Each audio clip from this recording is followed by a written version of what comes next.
Hello dear students, hello प्यारे बच्चों। इस वीडियो में डिस्कस करने वाले हैं, हम एक नया चैप्टर स्टार्ट करेंगे। उसी के बारे में डिस्कस करेंगे, नए चैप्टर के बारे में, जो कि चैप्टर है हमारा बायोलॉजिकल क्लासिफिकेशन। ये चैप्टर 2 है, क्लास 11th का है। क्लास 11th में फर्स्ट यूनिट का पार्ट है। फर्स्ट यूनिट है हमारी diversity in the living world. तो यहाँ पे हम इस चैप्टर की शुरुआत करेंगे। इसके बारे में जितनी भी इंपॉर्टेंट बातें हैं वो सारी हम डिस्कस करने वाले हैं। ये बहुत इंपॉर्टेंट चैप्टर है, यहाँ से क्वेश्चन हमेशा आते हैं, इसलिए आपको ये सारे वीडियोस देखने हैं इस चैप्टर के बहुत ध्यान से, आपको सब समझ में आ जाएगा। और आज हम जो डिस्कस करेंगे वो भी बहुत इंपॉर्टेंट है, जो कि एग्ज़ाम में आ चुका है और आने वाले एग्ज़ाम में भी फिर से आएगा। तो इसलिए आपको वीडियो को बहुत ध्यान से देखना है, एंड तक सब बातें आपको समझ में आ जाएंगी। My name is Deepak Lathar, I am going to explain on this video को शुरुआत करते हैं। बेटा देखो, हमारा चैप्टर है बायोलॉजिकल क्लासिफिकेशन। इसके बारे में हम डिस्कस करेंगे, इसे स्टार्ट करेंगे, जो कि यूनिट 1 का ही पार्ट है। यूनिट 1 जो है diversity in the living world, ये हमारी फर्स्ट यूनिट है, 11th क्लास में है। इसी का ये चैप्टर 2 है, बायोलॉजिकल क्लासिफिकेशन।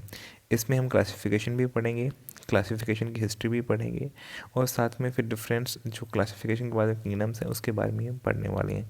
तो ये इस चैप्टर में हमारा डिस्कशन का यहाँ पे टॉपिक रहेगा। अब हम शुरुआत करते हैं हमारे चैप्टर 2 की, जो कि है बायोलॉजिकल क्लासिफिकेशन। सबसे पहले तो इसमें डेफिनेशन ही है, व्हाट इज़ बायोलॉजिकल क्लासिफिकेशन, क्या होता है। देखो, आपको समझ में आ रहा होगा, क्लासिफिकेशन का मतलब जहाँ पर हम अलग अलग चीज़ों को ग्रुप में डिस्ट्रीब्यूट कर देते हैं। और अगर लिविंग ऑर्गेनिज्म की बात हो रही है, यहाँ पे लिविंग ऑर्गेनिज्म डिस्ट्रीब्यूट करेंगे, इसलिए इसको हम बायोलॉजिकल क्लासिफिकेशन बोलेंगे। तो यहाँ पे हम जब ऑर्गेनिज्म क्लासीफाई करते हैं तो उनकी सिमिलरिटी और डिसिमिलरिटी के बेसिस पे ग्रुप्स में डिवाइड करते हैं। इसी को हम क्या कहते हैं, बायोलॉजिकल क्लासिफिकेशन। देखो यहाँ पे डेफिनेशन क्या है, biological classification is the scientific method. हमें यहाँ पे साइंटिफिक मेथड यूज़ करना है। जनरली भी हम क्लासिफिकेशन यूज़ करते हैं, लेकिन यहाँ पे हम साइंटिफिक वे में करेंगे। लिविंग ऑर्गेनिज्म के बारे में हमें क्लासीफाई करना है। तो to classify organisms into different groups or categories based on similarities and dissimilarities। यहाँ पे हम साइंटिफिक मेथड को यूज़ करते हुए क्लासीफाई करेंगे ऑर्गेनिजम्स को डिफरेंट ग्रुप्स या कैटेगरीज में on the basis of similarity and dissimilarity, and by placing them into hierarchy of categories. और उनको किस कैटेगरी में रखना है हायरार्की में, ये भी हम यहाँ पे स्टडी करते हैं। इसी को हम क्या कहते हैं, बायोलॉजिकल क्लासिफिकेशन। ऑलरेडी हमें पता है कितनी हायरार्की हैं, तो वो सारी हम लिविंग वर्ल्ड चैप्टर के अंदर हम पढ़ चुके हैं। वो सेम यहाँ पे यूज़ में आने वाला है। सब चीज़ें यहाँ पे कैटेगरीज़ के बारे में, हायरार्की के बारे में, सब वो यहाँ पे यूज़ में आएगा। तो यहाँ पे क्लासिफिकेशन में हम क्या करते हैं, लिविंग ऑर्गेनिज्म क्लासीफाई करते हैं ग्रुप्स या कैटेगरीज में ऑन द बेसिस सिमिलैरिटी और डिसिमिलैरिटी को मैच करते हुए, और प्लेस करते हैं उनको डिफरेंट कैटेगरीज के अंदर। देखो, सबसे पहले जो कंट्रीब्यूशन था बेटा यहाँ पे क्लासिफिकेशन के बारे में, साइंटिस्ट जो थे जिन्होंने कंट्रीब्यूट किया वो थे एरिस्टोटल। सबसे पहले एरिस्टोटल ने बताया कि फर्स्ट साइंटिफिक बेसिस, तो क्वेश्चन आ चुका है, सबसे पहले फर्स्ट साइंटिफिक बेसिस जो था क्लासिफिकेशन का वो किस साइंटिस्ट ने दिया था, तो साइंटिस्ट हैं एरिस्टोटल। एरिस्टोटल ने सबसे पहले साइंटिफिक बेसिस दिया था क्लासिफिकेशन के लिए, फर्स्ट साइंटिफिक बेसिस। इससे पहले साइंटिफिक बेसिस पे क्लासीफाई नहीं किए गए थे, सबसे पहले एरिस्टोटल ने क्लासीफाई किया था। इन्होंने क्या किया, लिविंग ऑर्गेनिज्म को दो कैटेगरी में डिवाइड किया, एक प्लांट्स बोला और दूसरे को एनिमल बोला। प्लांट्स में फर्दर क्लासीफाई किया हर्ब्स में, सर्ब्स में, ट्रीज़ में। ये ग्रोथ हैबिट के बेसिस पे था, जिनकी ग्रोथ कम होती है हर्ब्स, जिनकी इनसे ज़्यादा होती है सर्ब्स, जिनकी ग्रोथ उनसे ज़्यादा होती है हाइट में वो ट्रीज़। एनिमल्स में दो टाइप की, इनेमा और एनिमा। इनेमा का मतलब है एनिमल्स विद आरबीसी, जिन एनिमल्स में आरबीसी होती है, और एनिमल्स विदाउट आरबीसीज। तो यहाँ पे दो टाइप के एनिमल्स डिवाइड किए, इनिमा और एनिमा। तो विद आरबीसी इनेमा, और एनिमा विदाउट आरबीसी यहाँ पे। तो एनिमल्स में, प्लांट्स में डिवाइड किया लिविंग ऑर्गेनिज्म को दो कैटेगरी में। तो इसलिए यहाँ फर्स्ट साइंटिफिक बेसिस जो था क्लासिफिकेशन का, किसने दिया था बेटा, एरिस्टोटल ने दिया था। एरिस्टोटल के बारे में और कुछ बातें हैं वो भी जान लें, जैसे फादर ऑफ बायोलॉजी भी बोलते हैं, क्योंकि इनका बहुत सारा कंट्रीब्यूशन है बायोलॉजी के लिए, और इन्होंने बहुत सारा काम किया, इसलिए इनको फादर ऑफ बायोलॉजी भी बोला जाता है। ये क्वेश्चंस काफ़ी आते थे पहले, अब कम आते हैं, लेकिन आपको पता होना चाहिए। फादर ऑफ जूलॉजी भी कहते हैं इनको, क्योंकि एनिमल्स के ऊपर इन्होंने काफ़ी सारा काम किया है, तो इसलिए इनका कंट्रीब्यूशन जो बायोलॉजी के लिए भी है और एनिमल्स के लिए भी रहा, इसलिए इनको फादर ऑफ जूलॉजी भी बोला जाता है। तो पहले साइंटिस्ट रहे जिन्होंने कंट्रीब्यूट किया, वो कौन रहे, एरिस्टोटल। नेक्स्ट साइंटिस्ट इनके बाद में आए बेटा थियोफ्रास्टस, जिनका इम्पोर्टेंट कंट्रीब्यूशन रहा। थियोफ्रास्टस जो थे, उन्होंने फर्दर जो है ऑर्गेनिजम्स को क्लासीफाई किया गया था एरिस्टोटल के द्वारा, उसी कैटेगरी को आगे बढ़ाते हुए प्लांट्स को चार कैटेगरी में डिवाइड किया। पहले 3 में डिवाइड हुई थी एरिस्टोटल के द्वारा, इन्होंने 4 बनाई। कौन सी कैटेगरी नहीं लाए? अंडर सर्ब्स, जो हर्ब्स से ज़्यादा ग्रो करते हैं, सर्ब्स से कम करते हैं। एक नई कैटेगरी बनाई अंडर सर्ब्स, बाकी सेम थी, हर्ब्स, अंडर सर्ब्स, उसके बाद फिर श्रब्स और फिर ट्रीज। तो ये किस बेसिस पे था? On the basis of growth habit. यहाँ पे ग्रोथ हैबिट, कितनी हाइट जो है, कितना ग्रोथ कर रहे हैं प्लांट्स, उसके बेसिस पे क्लासीफाई किया था। थियोफ्रास्टस ने प्लांट्स को 4 कैटेगरी में डिवाइड किया। अंडर सर्ब्स पे एक कैटेगरी बनाई जो कि इन बिटवीन थी हर्ब्स और सर्ब्स के बीच में। तो थियोफ्रास्टस ने उसी क्लासिफिकेशन को आगे बढ़ाया जो एरिस्टोटल ने काम किया था। थियोफ्रास्टस के बारे में पढ़ते हैं। इनको हम father of ancient plant taxonomy कहते हैं। Father of ancient plant taxonomy, जो एंशियंट टाइम में प्लांट टैक्सोनॉमी में स्टडी की गई थी वो सबसे ज़्यादा थियोफ्रास्टस ने की थी। तो इन्होंने सबसे ज़्यादा प्लांट्स को टैक्सोनॉमी के अकॉर्डिंग क्लासीफाई करने का काम किया था, इस इनको father of ancient plant taxonomy बोला जाता है। ये इंपॉर्टेंट पॉइंट है। फादर ऑफ बोटनी भी बोलते हैं, इन्होंने अपना काम प्लांट्स के बारे में सबसे ज़्यादा किया, प्लांट्स के ऊपर काम किया, इसलिए इनको फादर ऑफ बोटनी। तो पोइनियर थे ये प्लांट्स के ऊपर काम करने के लिए, साथ में उसके बारे में एक्सप्लेन करने के लिए। तो फादर ऑफ बोटनी भी थियोफ्रास्टस को बोला जाता है। इनको father of ancient plant taxonomy और फादर ऑफ बोटनी के नाम से जाना जाता है। इन्होंने अपनी बुक लिखी बेटा हिस्टोरिया प्लांटेरम। तो ये सबसे इंपॉर्टेंट है यहाँ पे। हिस्टोरिया प्लांटेरम जो थी फर्स्ट बुक ऑफ बॉटनी थी, इसी को कहा जाता है फर्स्ट बुक ऑफ बॉटनी। किसे कहा जाता है? फर्स्ट बुक ऑफ बॉटनी बोला जाता है बेटा हिस्टोरिया प्लांटेरम का। तो क्वेश्चन आ चुका है, फर्स्ट बुक ऑफ बॉटनी क्या है? इंपॉर्टेंट है हिस्टोरिया प्लांटेरम। किसने लिखी थी? थियोफ्रास्टस ने। तो फर्स्ट बुक हिस्टोरिया प्लांटेरम लिखी किसने थी? थियोफ्रास्टस ने। थियोफ्रास्टस ने इसके अलावा टर्म्स क्वाइंट किए जैसे एनुअल, बाइनियल, पेनियल। ये ग्रोथ के बेसिस पे है प्लांट बेटा, जो एक ही सीजन में अपना ग्रोथ साइकिल कंप्लीट कर लेते हैं, लाइफ साइकिल कंप्लीट कर लेते हैं, उनको एनुअल बोलते हैं।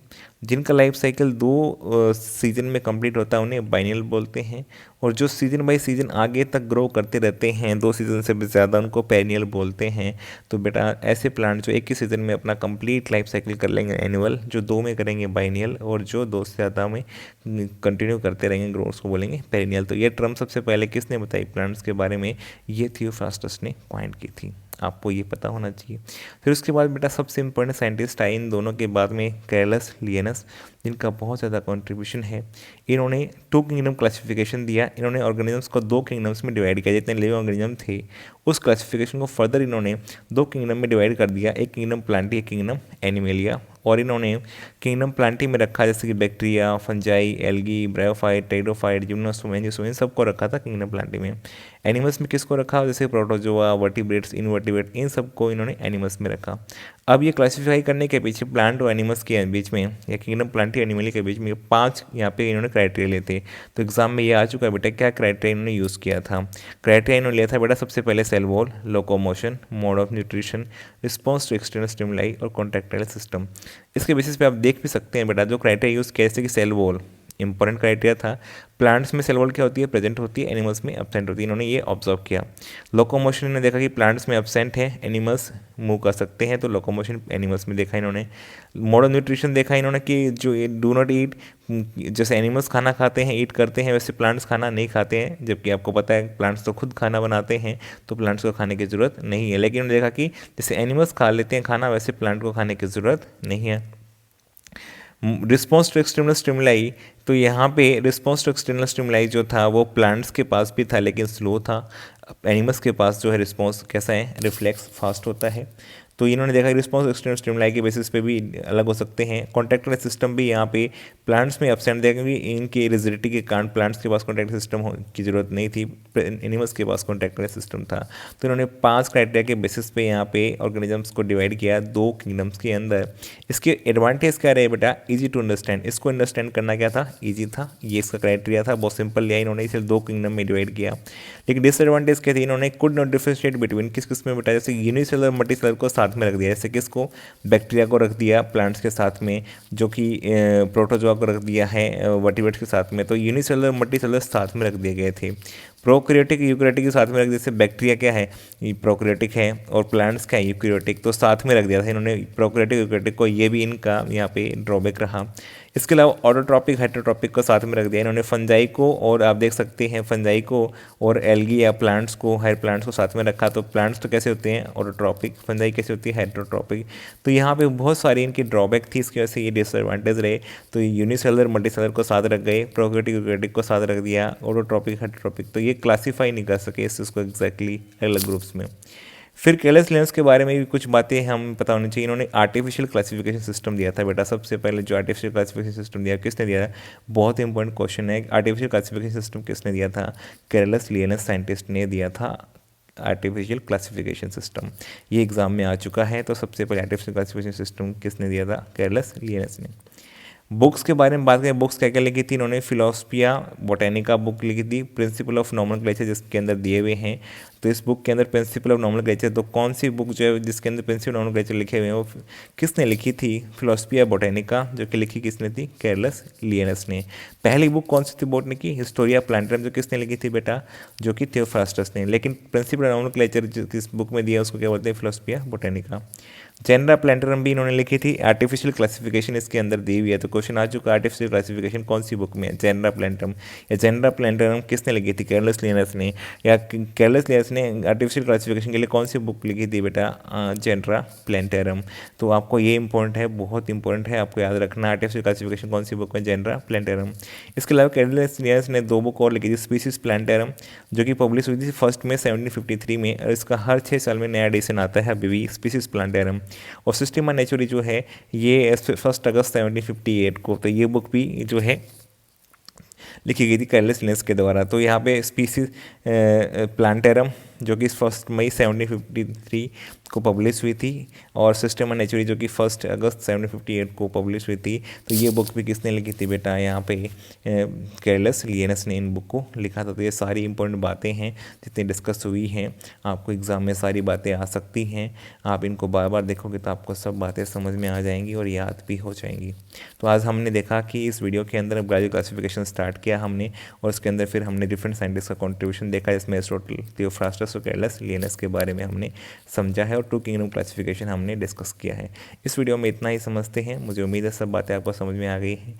इस वीडियो आपको पसंद आया है, वीडियो आपको पसंद आया तो वीडियो को लाइक करो, कमेंट करो, चैनल पर सब्सक्राइब करो, अपने फ्रेंड के साथ शेयर करो। Thank you for watching the video.